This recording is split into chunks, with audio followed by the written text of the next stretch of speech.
হতাশা, একাকিত্ব, নিঃসঙ্গতাকে কখনোই সাইনবোর্ড বানাবেন না। আসসালামু আলাইকুম। কেমন আছেন আপনারা সবাই? এই মুহূর্তে যে যেখান থেকে আমার ভিডিওটি দেখছেন, আমি আশা করছি আপনারা সবাই আল্লাহর রহমতে ভালো আছেন। আমিও আলহামদুলিল্লাহ ভালো আছি। অনেক দিন পরে আবারও একটি ডেইলি ভ্লগ নিয়ে হাজির হলাম। আশা করছি আপনাদের ভিডিওটি ভালো লাগবে।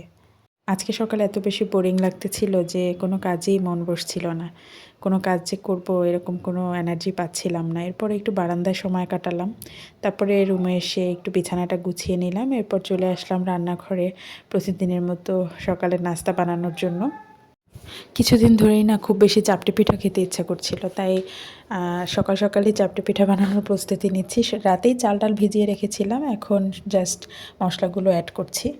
নাস্তা বানাতে বানাতে একটা কথা বলি, আপনার খারাপ সময় না আপনি কখনো কাউকে বুঝতে দিবেন না, কারণ আপনার খারাপ সময় যদি কেউ বুঝতে পারে তখন মানুষ ওইটার সুযোগ আরও বেশি নেয়।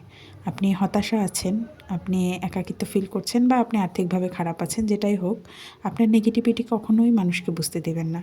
কারণ আপনার খারাপ থাকাটা যখন মানুষ বুঝতে পারবে তখন আপনার থেকে কিন্তু দূরে সরে যাবে। তার থেকে খারাপ সময় হলেও আপনি মানুষকে যদি আপনার ভালো থাকা, হাসি মুখ, বা আপনি ভালো আছেন এটা যদি বোঝান, তখন দেখবেন কি মানে উল্টোটা ঘটবে আপনার সাথে। তখন আশেপাশে অনেক মানুষ পাবেন। তো যদি আপনি কখনো খারাপ থেকেও থাকেন, সেটা আর্থিক হোক বা মানসিকভাবে হোক, আপনি কখনো কাউকে সেটা বুঝতে দিবেন না। একমাত্র আল্লাহ ছাড়া আসলে কেউই কারণ না। আর বাবা মা ভাই বোন এটা তো আলাদা কথা, তারা তো সবসময় পাশে থাকে।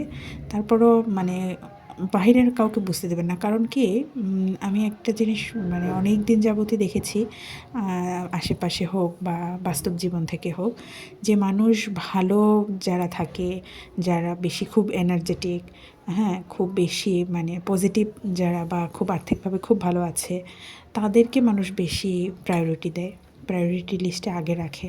আপনার ভালো দিকটাই যখন আপনি ভালো থাকবেন তখন আপনার আশেপাশে মানুষের অভাব থাকবে না। আর যখন আপনি ভালো থাকবেন না, যখন আপনি ভালো নাই এটা কাউকে বুঝতে দেবেন, বা কারোর সাথে একটু আফসোস করবেন নিজের জীবন নিয়ে, বা একটু দুঃখের কথা শেয়ার করবেন, আপনি 2 দিনের বেশি 3 দিনের দিন বলতে গেলেই সে দেখবেন এড়িয়ে চলবে। তো খারাপ সময়টা আপনি সাইড করে রেখে মানে কাউকে বুঝতে না দিয়ে আপনি চেষ্টা করবেন ওটা যত দূর পারেন আপনি একাই সেটাকে সলভ করার। আমার এক স্যার বলেছিল, আমি পারি, আমি পারবো, আমি হেরে যাব না। এই 3টা কথা তুমি যত বেশি আয়ত্ত করতে পারবে তুমি তত বেশি সুখে থাকবে। কথা বলতে বলতে আমি সারাদিন বাসায় একা একা থেকে কি কি কাজ করি একটু টুকটাক শেয়ার করলাম আপনাদের সাথে।